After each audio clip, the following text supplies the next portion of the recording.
Welcome to the SDR DiscoCall podcast, a podcast designed for brand new sales development reps in the world of software as a service. Every Tuesday, we're going to be bringing you a new guest who's still in the role to share how or why they've gone into sales development. What have they learned in their SDR career and journey to date? And what 3 pieces of information would they like to share back to new and existing reps to help them become happy sellers? Every show is transcribed, recorded with links from the guests, which are available at happyselling.io/podcast. I'm going to be your host, Neil Buyan, and I look forward to taking you into the world of sales development through the SDR DiscoCall podcast.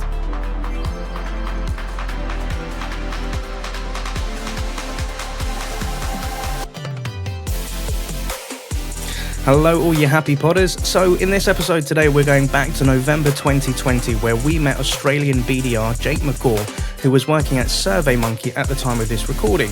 There's a lot of laughs in this episode, but Jake is a data-driven individual, so expect a lot of stats and numbers, A/B testing in sequences versus automated messaging, screen recording versus emails, but also we're going to learn about how he overcame his fear of cold calling with sound advice from his manager, but also why he doesn't think cold calling works in APAC based on the numbers. So with that in mind, let's begin. So guys, welcome to another episode of the SDR DiscoCall podcast. Today we have a BDR from Down Under. We have a gentleman by the name of Jake McGaw, and Jake caught my eye on LinkedIn with a great post which went along the lines of reverse engineering. And Jake, again, by all means, if you want to explain on that a little later on in the show, please do, because I think it's a great piece of advice. But I reached out to him, I said, hey, I'd love to get you onto the show. And here we are today. So Jake, welcome to the show, and how are you doing today, sir? Well, there we are. A little bit of reverse engineering got me on here, but otherwise quite good. It's almost 9 o'clock over here. So we're going a bit towards my bedtime, but aside from that, I've smashed some coffees already. So quite keen to have a chat and, just shoot it, see what happens. Thank you so much, Jake. Thank you for joining. And again, yes, so we're second week in November 2020. I'm here in the UK. Jake's out in Australia, and I love the fact that we can connect globally with BDRs and SDRs. So thank you for joining, especially towards your bedtime. I know we said earlier on the show that money never sleeps, so here it is. But Jake, for the listeners that can hear you but can't see you, please tell us a little bit about yourself. Like, who are you currently? Where are you in the world? And kind of what you're doing as a BDR. Yeah, for sure. So I'm Jake McGaw, and I'm from Sydney, Australia. I'm living right in beautiful Bondi, so spending a lot of time down the beach. I like to say that I'm the only white guy in Bondi that doesn't actually surf. But it's quite a good one when people approach and like, do you surf? You're like, no. Anyway, no. So I'm currently working for SurveyMonkey as an enterprise business development representative. Have done so for the past. Would be coming up to about a year and a quarter, maybe. It'd be about a year and a quarter. So it's been a good time, but yeah, that's kind of where I'm at now as a high level overview, right? Perfect. Thank you so much. And just for the listeners out there, like, what does SurveyMonkey do, and what do you do for SurveyMonkey, Jake? Yeah, for sure. I think most people think of SurveyMonkey as that survey tool that they use during university or high school. Maybe you're sitting in the office somewhere and sends you a survey straight to your inbox, which is like, hey, what snack should we get for the fridge? Or like, are you enjoying how things are going at home whilst everyone's in either lockdown or work from home or whatnot? But in all seriousness, SurveyMonkey is an enterprise software or CX software, so in the customer experience space. So it's collecting people's data and then being helping decision makers take action on said data. And what I do essentially is I'm working across 2 enterprise products in the business. So working for SurveyMonkey Enterprise, which is their core platform, and then the new Get Feedback suite, which was a combination, Get Feedback platform, actually. I've got the water bottle that says suite. It's actually Get Feedback platform, but which was a combination of Usabilla, which is the company which I started working with, which got acquired by SurveyMonkey, and another tool they acquired called Get Feedback, which is a CX solution built for the Salesforce ecosystem, and getting end-to-end feedback. So, you're on a website, right? You get a little pop-up on the side of the experience that says, hey, how's your experience going so far? That's kind of Usabilla in a nutshell there, or getting feedback during the digital experience. So yeah, that's kind of where I'm at now. Perfect. Thank you so much. And we're definitely going to be getting into the journey of like how you got there shortly. Yeah. And when I was looking at your LinkedIn profile, you're somebody who is engaged on LinkedIn. You share a lot of content and in like useful insights that BDR sales professionals can use. And I was reading like you have your own blog and website and stuff that you're working on in the background. And I was like, you know your stuff, you're passionate about it, and that's kind of what drew me to like want to learn more about yourself. And when I was looking at your LinkedIn profile, you've got a colorful journey before you went into SurveyMonkey. I saw you out in Australia. You've been doing some cocktail bartending. You'd been working for a company called Unbound, working with as a marketing piece as well. You'd been doing recruitment. You'd been an investor at a sports company. You then went to use a biller and then ended up at SurveyMonkey. So Jake, for the listeners out there, I've heard your story, but please tell us like from the beginning, like how did you get to where you are today, sir? Ooh, let's go far back. A journey of me. So, look, I guess I grew up in a small town with a big reputation. It's called Jindabyne here in Australia. Neil didn't know this, so I don't expect everyone to know. But for those of you listening, if you know of Perisher and Thredbo, it's the small town off the side of that. So it's a population of about 5,000 people during summer, and then goes up to around 60 or 70,000 during winter. So gets pretty massive. Have been working in service-based roles since I was about 14 years old. So I was scrubbing boots at 14 years old in ski hire and doing that side of things. So just helping out on that front, doing the customer service angle, a little bit of the way through high school, started out cleaning dishes, as you know, as we all end up doing some of those lovely tasks. But yeah, it was doing that for a fair while. And then when I graduated high school, had an all right ATAR, which is the equivalent of your GCSEs, and went, okay, cool. What do I want to do with my life? And I didn't have a clue, so I took a year off and I started working in kitchens. Same place I was washing dishes, working in commercial kitchens, doing probably like 50-hour weeks, spending a lot of time at the pub I worked at. And then after a year of doing that, I kind of realized, I went, look, either I could stay on this journey and I'd actually have the qualifications to become a second year apprentice chef if I wanted to, or I could go out and go to uni. And my mum was like, I think you should really go to uni. And I was like, okay, yeah, I may as well be the first one in the family to actually go and do that. So took myself all the way to Canberra, to ANU, enrolled myself in a commerce degree doing marketing. And well, I mean, I ended up finishing with marketing and finance, but that is another story in itself. And pretty much landed there and had, like, I had to fend for myself, right? So I ended up working in a cocktail bar, which funnily enough was the first and only place I've ever been fired from. Okay. Yeah. So definitely have that interesting story under my belt. But yeah, ended up working cocktail bars part-time whilst I was full-time uni. Moved on, ended up working in a restaurant cocktail bar, or one of the best restaurants in Canberra. It's called Akiba, like great Asian fusion joint. Ended up working under some really excellent cocktail bartenders. They brought guys from Sydney down who were legends in the field, stuff like that. So that was really cool. Ended up working full-time. So I was full-time uni, full-time work now, behind bars, which was cool. And then funnily enough, on a turn of fate, the people I got fired from, I actually got rehired. Eventually in the end. So it was just, yeah, it was another situation in itself. But yeah, ended up working in cocktail bars there, which was like premium cocktail bars. So like they had a whiskey joint, a rum bar, a gin bar. I ended up helping manage one of them, which was kind of cool, very interesting experience. So ended up working 50 hours a week behind a bar, 50 hours a week. Actually, I can't lie. That's a lie. 50-hour week of uni. No one does that. So if we take a pause there, so if I get it right, like you're working like in these customer service orientated roles, like you've done university, mum was saying, hey, I think this is something you should pursue. You move on, you go to study. You said a very key piece there, like when you came out of uni and you're trying to think like, what should I do? And then you went traveling for a bit. This is something I'm seeing synonymous with a lot of young SDRs and BDRs. And I was speaking to one guest and she said it's because we're not really aware of the options of what we can do. And sometimes it's not clear when we come out of uni. Did you find the same thing, or kind of where was your head at as to why you didn't really know what you wanted to do, dude? 100%. So I 100% agree with whoever said that to you. So like I came out of high school, I was from a small town. No one in my family had ever gone to university. No one had known what to do from there. The general pathway, which was to go into a trade, which my brother and my dad are both carpenters, or to actually I don't know any of the other options really. It was just realistically that. And I mean, anyone that you speak to, how many companies hire SDRs with zero experience anywhere? I've never seen a company go like, hey, you don't know anything. Come in and start selling enterprise level software. Let's do this. There's not many out there that do that.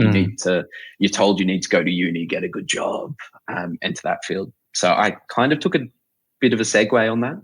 And then did a few different things and ended up working that full-time path during. But I didn't have a clue, man. I still didn't have a clue until I actually got here into Sydney. It resonates with me. I got kicked out of like college. I never went to university, but I still always had that thing of I don't know what I want to do. And I think it would be really cool for a lot of I don't know, with SaaS, and I think being an SDR is a great entry level for your career and for a first job. And I think it would be nice if, like, you always see like recruitment drives from tech companies. I think it'd be great if they approached more universities and like open days to say, look, this is a potential career, because it'd be a great step for people to get into. But as you said, moving on, and then you went into this life of like cocktail bars, you're studying, you're doing like 50 hours a week. Like, how was you managing being able to study, do like a late night job, and or like live your life at the same time? How was you balancing that, dude? I didn't have a life. No. So like working in bars, like most of your job's social anyway. It's all people facing. That was my social life. The people I worked with were my friends. The people who I hung out with were mostly in hospitality as well and worked similar hours to me. The people I ate with, drank with, it was basically just all hospitality people. So that was my social life. And then I had my academic life on the side of that too, which I was adamantly trying to keep up with. But then I did the real stupid thing of deciding to take an internship at the same time too. So yeah, I was working in bars. I don't recommend doing this, but kind of do at the same time. It's a weird thing. So I was working in one of the bars. One of the owners of the bars actually owned it was a digital marketing agency at the time. It's now called Unbound. They ended up pivoting from a marketing agency into a VR AR agency. So it was kind of my first foray into technology, and it was really cool to see. So they end up they sell to like the NBA the VR AR headsets, so people can imagine that they're actually on the sidelines watching an NBA match when they're at home. So they just have their goggles on. It's it was really cool. But yeah, that didn't end up eventuating into a job anywhere. So I got kind of sick of my bartending life and moved on and outwards into the world and tried to find a corporate job. And with the corporate job, what kind of, at that point, what was a corporate job to you? What did corporate mean to you, Jake? So loved marketing at the time. And corporate was more like going in, getting you can't really see this in the air for anyone listening, but the finger quoting a real job. So going and getting a real job, and then working in an office, 9 to 5 kind of thing. Although my hours were a little bit different because of uni and stuff like that. But really wanted to get that experience alongside, because I realized that if I left uni and all I had to my name was, hey, I'm a cocktail bartender who's helped manage a few bars. And I've also got an all right transcript, but I'm not HDs all the way. Let's be honest here. It wouldn't really get me in the door into what I wanted to do. So I thought, hey, show perseverance, show that I can work my ass off and really achieve something. So I'll work this full time, this corporate job, and then on the same route, finish off my university degree, and then kind of figure out at the end of that uni degree if that's what I wanted or if I wanted something else. So you're building yourself a couple of options, right? Correct. I've always got to have heaps of options, right? Especially when you're outbounding, right? Got to have that pipeline. Yeah. No lifeline if there's no pipeline, right? Oh, that's a good one. I'll use that more. So you're looking at the world of corporate, you're studying, trying to see kind of like what options you're going to have. Like what happened at the end of that journey? Like where did it take you to next then, Jake? So, I mean, the brief summary was loved marketing, hated the role. So it was fun in itself. My boss, she was a hard ass, but like she got it done. Like she knew how to get things done. They're still friends. She's really great. She actually gave me, and like this is probably one of the stories going forward for cold calling and stuff. It's actually where I did my first cold calls. Ooh, please tell, please tell. Yeah, gave me a list of 100 names. I had 50 names to do over 2 days. And I was like, right, I got this. Let's do this. And classic person who has never done a cold call really in their life. And I'm used to like forward facing interaction. So like seeing people and talking to people. I was scared of the phones. Like honestly, I was legitimately so bloody scared of the phone that I didn't want to pick it up and I avoided the task for 2 days. And my manager eventually was like, have you done any of this? I'm like, no, I've been too busy. And she's like, no, you haven't. You're putting it off. I'm like, well, how about you show me how it's done? She's like, fine. So she grabbed the first name, called them up, had a 15-minute conversation and goes, yeah, you do it. And I was like, I think I had a bit of a breakdown. I was like, I can't do this. I really can't. So she ended up pulling me into a back room. And if Fiona ever listens to this, she's probably going to love hearing this again. But she pulled me into a back room and probably gave me one of the best pieces of advice, like going into anything sales or selling. She's like, Jake, when you call these people, they're not going to give a shit about who you are. They're not going to care about who you are. In fact, they're going to forget the conversation in about 5 minutes after they put down that phone. Maybe if you screw it up that bad, they'll get a laugh. They'll, remember at dinner time and tell someone. But the next day, they're not going to remember it, right? So just call them. Just call them. And I had a script, I had everything. I ended up making one call, and then one call turned into 5, and then ended up powering through that list eventually over the next. It definitely, I got callbacks, but yeah, 100 people over the next, I think it was 3 or 4 days. So anyway, that's a little bit of advice that I got from that front. And sorry, I got lost on my tangent. Where were we? No, definitely. So I think that's a key piece. So obviously, you're learning to kind of cold call. She's giving you this advice, but the key bit that I heard here, I think that we all feel as SDRs, it's that fear of picking up the phone. Because like you said, you were more used to a customer facing environment where you can see expressions, you can see if somebody likes the way you're saying something or doing something, but now you don't get that interaction. What is it? What was the fear of, what was kind of in Jake's mind, what was worst case scenario that could happen by making that call before you had that pep talk? That's a very good question, actually. What was I thinking at that time? People would hate me. People hate being called up. And in fact, these weren't even cold calls. They were pretty damn warm because they were people that the business knew, and they were looking for reviews too. So it wasn't even like a, hey, you don't know me, you don't know our company, we're trying to sell you something. It was more of a case of, hey, you know our company. I'm just trying to get some information from you. So I was thinking like, hey, like these people are going to hate me. They're going to tell me to piss off pretty much. I'm ruining part of their day. When in actual fact, it was kind of just part of everyone's job, right?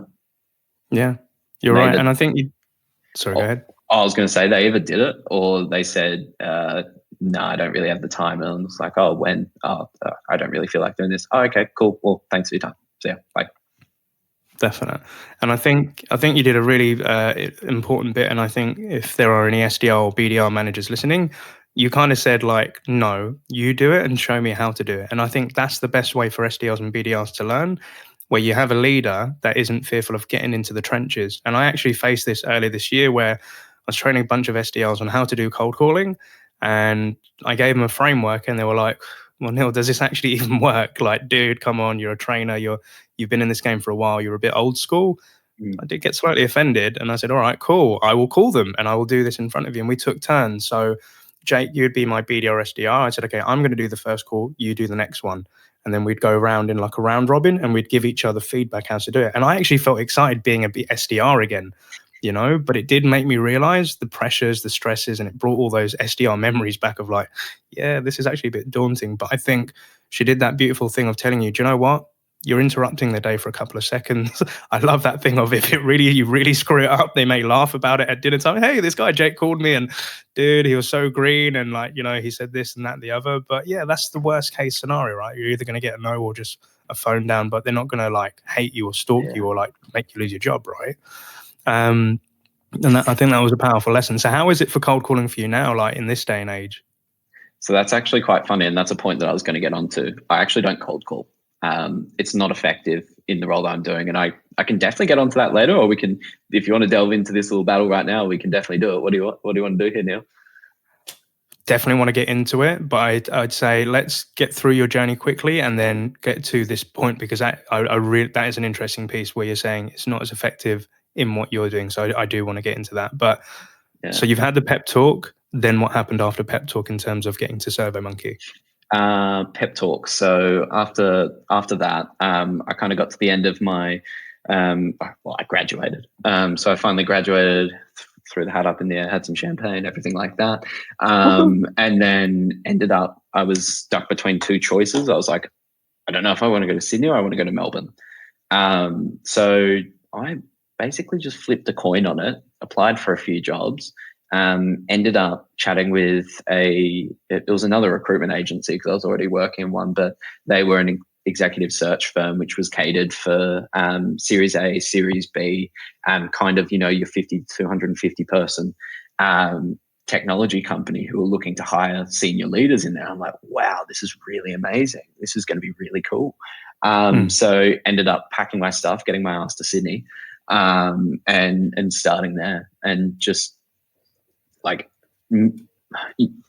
I don't even know how to describe it, right? So, you're sitting there one day, you may be, chatting with a few, growth marketers or heads of growth who have, exceptionally scaled revenue on the marketing side, VPs of marketing, etc., which is just like phenomenal. Their growth journey and what they've done and where they've been and how they took a company from, 50 employees up to 500 employees. And then they're looking to do that over again, which is really cool. Or you're sitting across from AEs or sales leaders from some of the best tech companies globally who are absolutely crushing their numbers and doing some really, really cool things. And I think I got halfway through that and went, hang on a minute.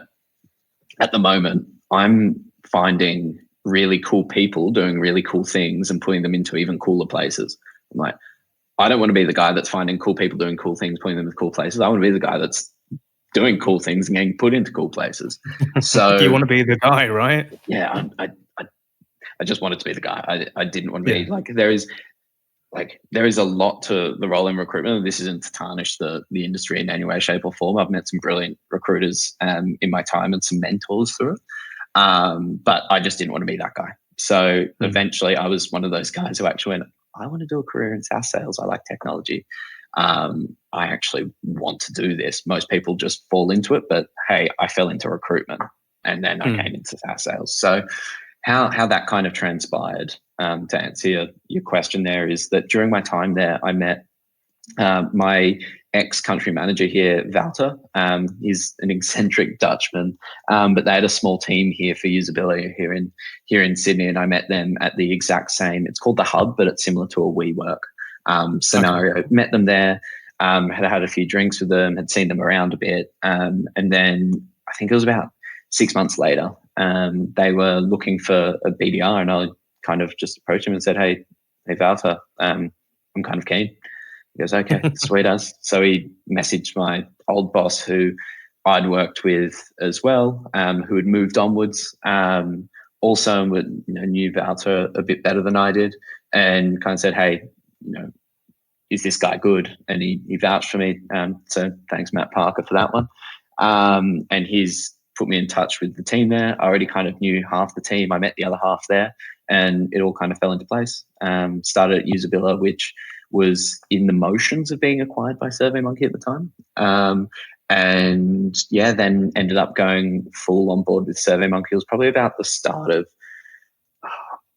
I would have started in September of 2019, but it was probably about March, April when we actually got fully integrated into the system. Before that, it was honestly like working for a 300-person startup. because the process just takes so long. So that's kind of how I got into SurveyMonkey anyway. I love it. That is such a cool journey. I think, like you say, like you fell into recruitment. You were helping find top talent for these SaaS and tech companies. You were privy to like some great sales leaders, VPs of marketing, learning about scaling companies.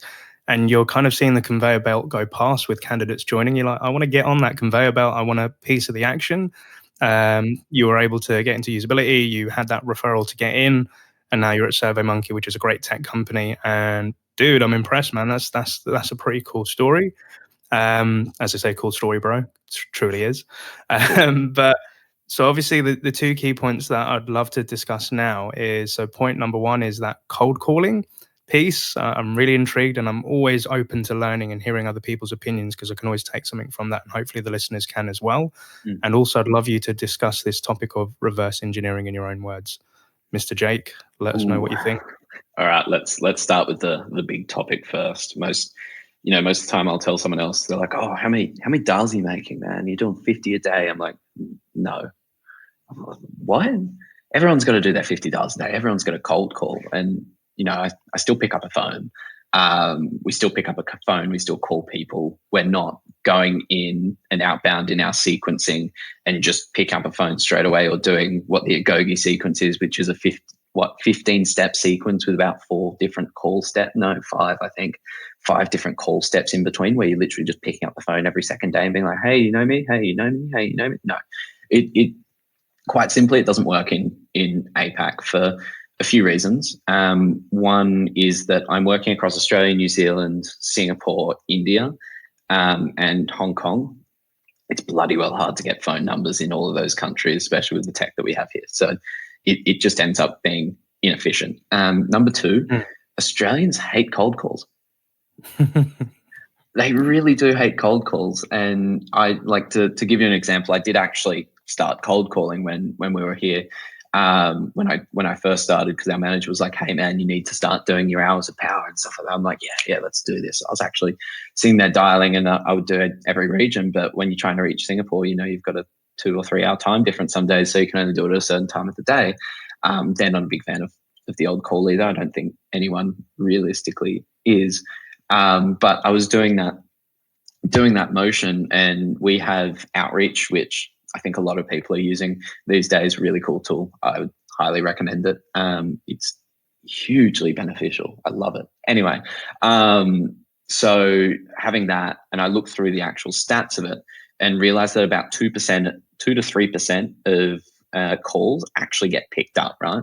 So on any given day, if you dialed 100 numbers, you'd get 3 people that would actually pick up the phone. And that's also including your gatekeepers, which, let's be honest, who gets past the gatekeeper unless it's really urgent? There's hundreds of people who are like, yeah, you can easily get past the gatekeeper. You just can't. They just won't do it.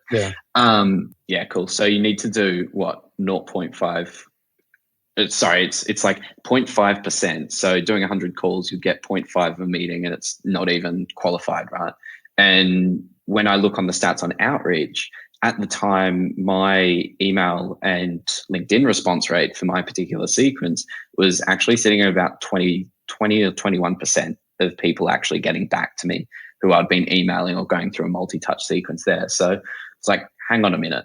If I take a little bit more time to actually research people, and instead of just picking up a phone and just seeing if I happen to get them at the right time, I actually get a better conversion on that. And then in the future, that actually compounds and grows eventually.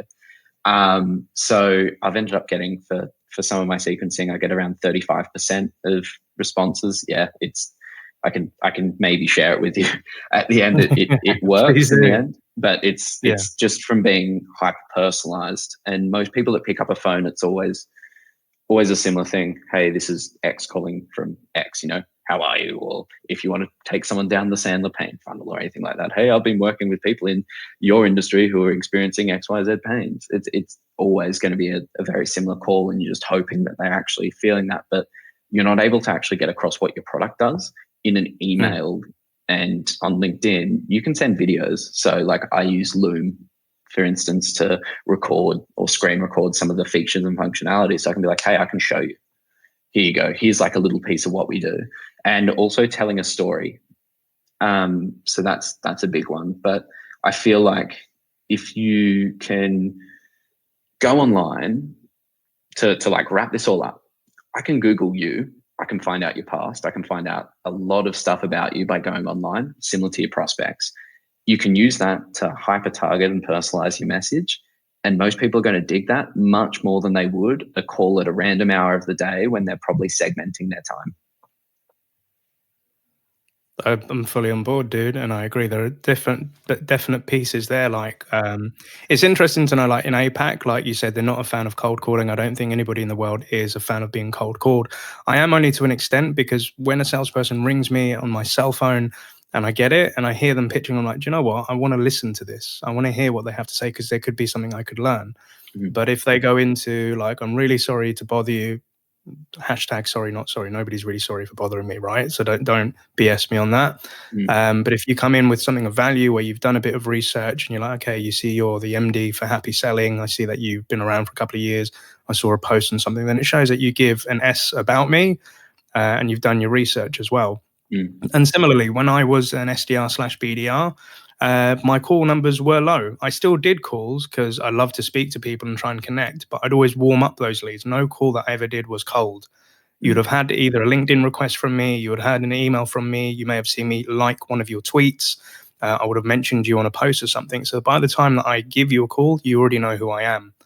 And obviously analyzing numbers to figure out what's the best time what's the best time to call and what is more effective. Is it your LinkedIn touch? Is it your email? And then creating your own formula to think, okay, what's going to work for you? And I always say to SDRs and BDRs, you don't have to be doing cold calling all the time. You don't have to be doing emails all the time. You have to like try these out to see what's your best thing that works for you. And everybody has their own unique thing. So I know I was really great at emails. I know some of my teams were great at calls. I know some people were better at social selling than I was.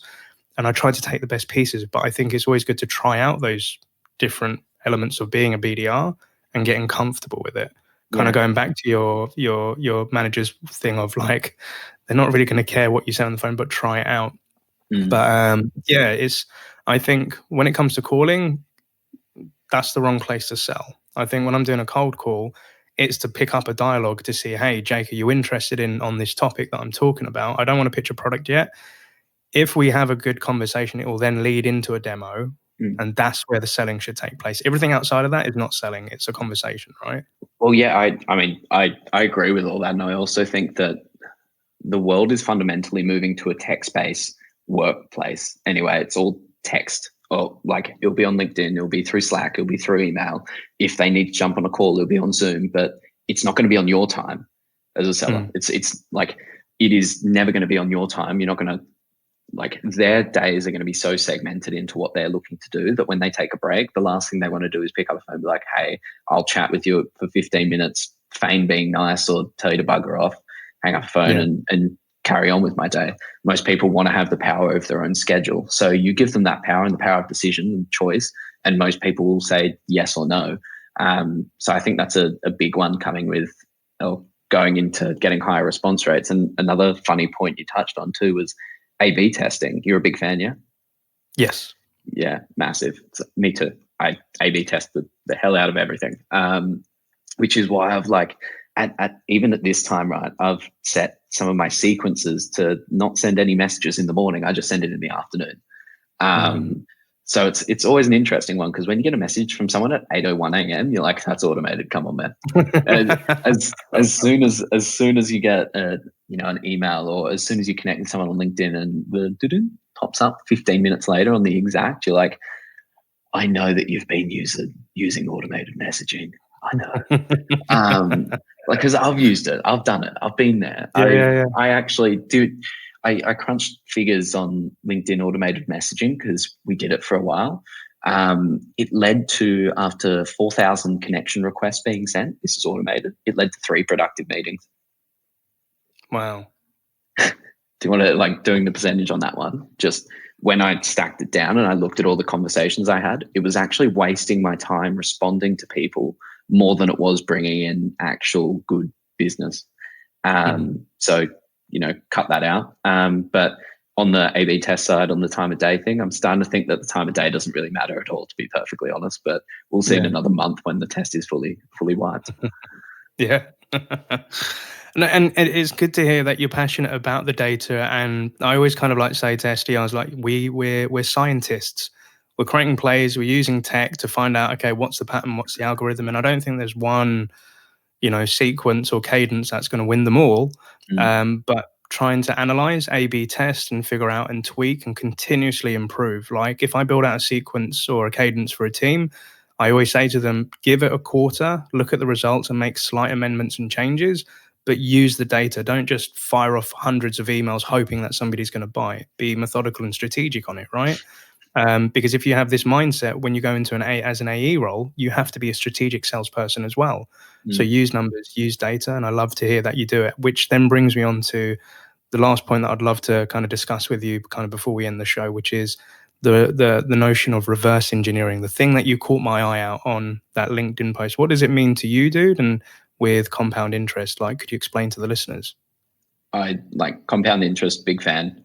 Also because it makes you money if you're in the financial markets. But overall, with the whole reverse engineering piece, it's starting at the finish. If that makes sense to anyone out there. So you figure out what your finish line is or what you're looking to achieve, and then you scale backwards and figure out how many activities that's going to create or how many activities you need to do to be able to achieve said goal at the top. So I think for my particular post there, it was about 1.5 million in revenue. And it's like, okay, cool. How do I make 1.5 million in revenue? So you figure out, what your average deal size is. You figure out how many prospects that would be to fill in that average deal size. Then you figure out how many people you need to reach to actually get those meetings.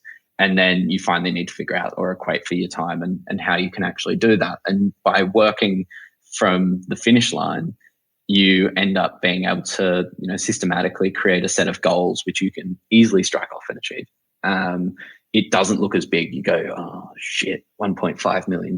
How am I going to hit that? Like, who can do that? Who can bring in that revenue? Well, like you look at the numbers and you look at your average deal size, and maybe yours will probably be bigger. Like if you're working in larger enterprise companies where the deal size are much, much bigger, you could be, bringing in 3, 5, don't know. But working backwards of all the actions that you need to take there to go has really, really helped. And funnily enough, where that came from was my last job in recruitment before SurveyMonkey. The MD there at the time, named Kevin, bit of a mentor to me actually. He described to me, he was in recruitment and he's like, yeah, so I needed to hit 100 points of activity a day, which included calls, messages, and emails, because this was like ages back. There was no LinkedIn or anything like that. So he was like, if I hit that amount, then I would hit this amount. And he told me about his reverse engineering to get to the number. And now he's very successful at what he does. And he can now just sit there and business comes to him, which just blew my mind. I was like, you're not outbounding. Like, you're not. He's like, I don't need to. I've done all that in the past. I have the power. It comes to daddy. Like it's just going to end up coming back. So I think to wrap up that section, if you are approaching people personalizing your stuff, if you know how long that's going to take you to do it, and then if you're able to reverse engineer your numbers back from that and add that personal component, it's going to be much better than throwing in 50,000 people from a database, which you're not sure how clean that data is, into a sequence, praying to the air, and then spending the next 5 weeks on the phone with people who don't really care whatsoever, and you're just wasting your time. I love it, dude. I'm a big fan of reverse engineering. It's something I learned as an SDR. And the 2 points, the value that I see here is you're already thinking like an AE. Because when you transition from BDR to then closing roles in AE, the first thing that's going to come onto your head is a quota. And in the life of an AE, it's less unforgiving than as a BDR if you miss your target or your number, right? But then the way that I say it to SDRs and BDRs is you look at your number for the year, you reverse engineer it as to what do you need to be doing per quarter, per month, and then break it down into weeks and then on a daily activity. And then I forget about my target altogether. I'm like, as long as I'm consistent in those activities of a call, an email, a good conversation, a next step, and I'm consistent with it, I never have to worry about my number. I've been doing it for 8 or 9 years. And yeah, to your MD's point at that recruitment company, I haven't outbounded in 2 years since I've started Happy Selling. Business comes to me and I'm very grateful for it. And I don't get too, what's the word, obnoxious about it or arrogant about it, but I'm grateful for the things coming back because it's all the dividends of stuff I've paid off by doing this work in the past. So it's residual value, right? It just like if you end up chatting with, let's say, 20 people a day and you have, even a 10% response rate, there's 2 people that are coming back to you, and then maybe 50% of them go to a meeting, and then the other goes, oh, hang on a moment, like this wouldn't be something for now, this would be something in 6 months.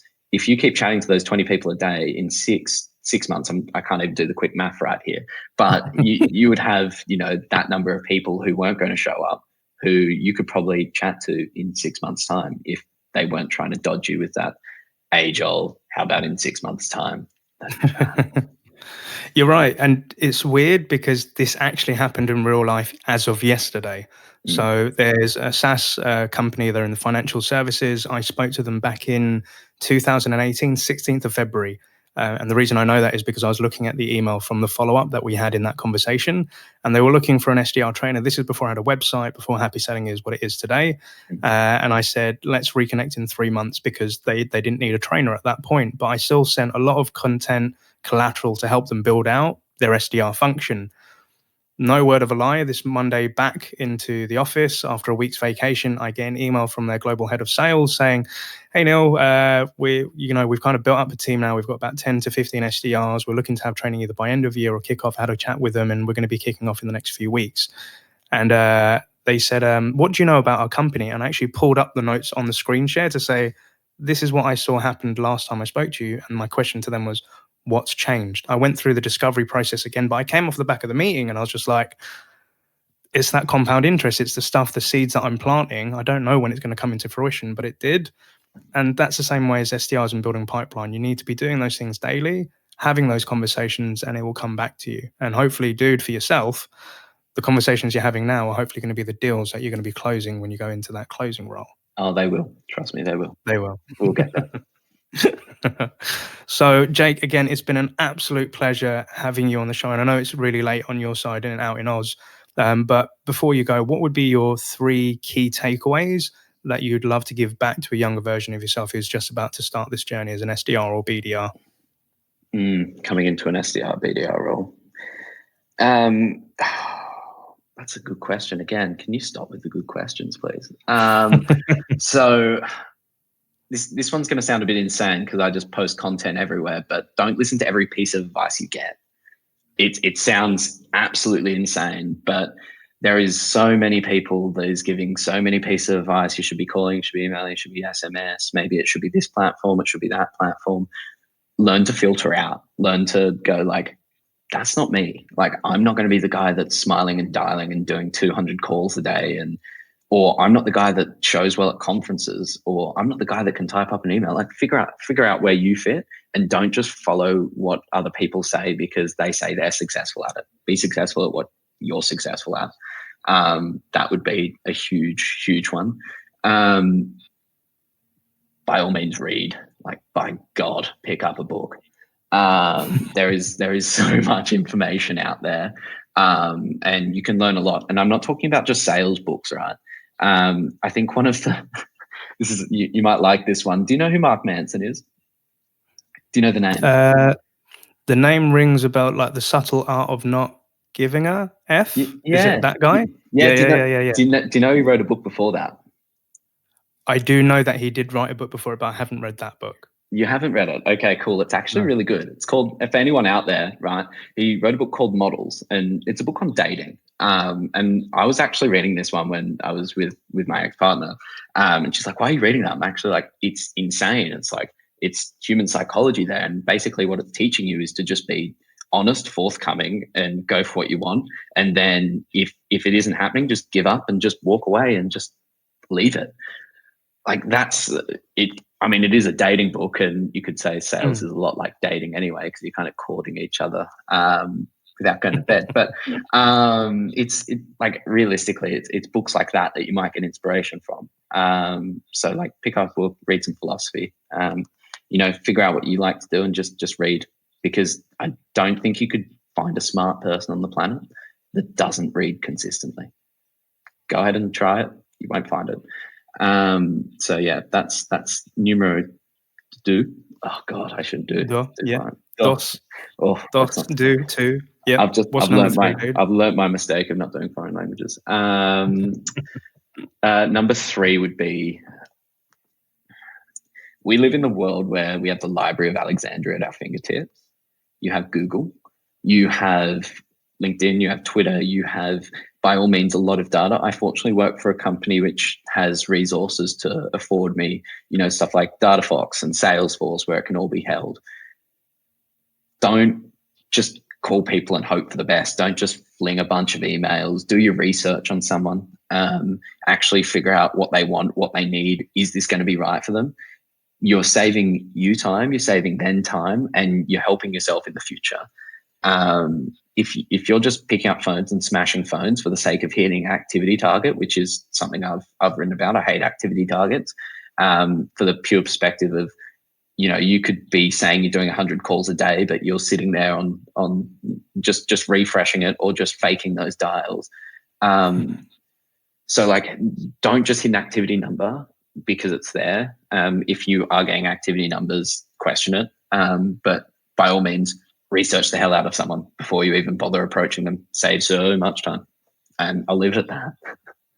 I love it, dude. So to summarize, that is a case of, there is a lot of information out there. Don't believe the hype. Don't read everything and take it, literally. Like, filter out what you think is relevant for you. And also, in terms of reading, get your mental or your mind strength up by reading different books. And yeah, The Subtle Art of Not Giving an F. Models, that's a really good one. I think another one is How to Win Friends and Influence People, Daniel Carnegie. I read a lot of things like books of how to deal with difficult people, because it is there is an element with sales. It's an art form, it's a science, it's psychology, it's a whole breadth of different elements, but it's human to human interaction. So the smarter you can be on your mind as to how other people's brains tick, that really helps. And yeah, I love that Alexandria Library. Like, there is so much content and resources out there. Like, use that information to kind of build up your strategies. I love it. And are there any shout outs that you'd like to give on the show before we end? Oh, is there any shout outs? I don't know if they'll even listen to this one, but should probably thank my team. So I've got Harrison Chase, who's my manager over in the US. Great dude. Got Sam, got Josh, Angus, and Eliza. You know who you are. Don't need to throw in last names. But they've been all the help. And it's, great being a part of the team here. So, got to thank those guys. And I've got to thank my post too. It got me here. Sounds weird, but can you thank a post, Neil? You just did. Okay, well, guys, for anyone listening, you can thank a post. So just do that. 100%. So guys, to that point, like, again, you put out a lot of content, Jake. It drew us together. I'm really happy that we've met, and I'm really looking forward to maybe getting you back on the show in the future to see how things are panning out within the role. I wish you all the best success and luck. And guys, if you want to find him, he's Jake McGaw on LinkedIn, posts a ton of useful information for BDRs and SDRs. I'd definitely give him a follow. And Jake, would you be comfortable if anybody had any BDR or SDR questions that they can contact you directly through LinkedIn? Would that be okay? Yeah, throw them at me. If you disagree with anything I say, I actually would love to have a chat. If you agree with it, would love to hear it. If there's anything I can help with, well, I guess you know where to find me. It's Jake McGaw on LinkedIn. I think you'll probably, you'll find me somewhere or see my posting and be like, oh, not this guy again. And then I post some stuff on my website quite intermittently. So that's just jakemcgaw.co. But yeah, that's probably it. My Twitter is terrible. So what I'll make sure, guys, is in the show notes, I'll put links for your LinkedIn, your website, everything, and Twitter. I was following you as soon as I saw your post, so definitely keep active on that, dude. But Jake, again, pleasure to have you, my man. Wish you all the best success and most importantly, happy selling.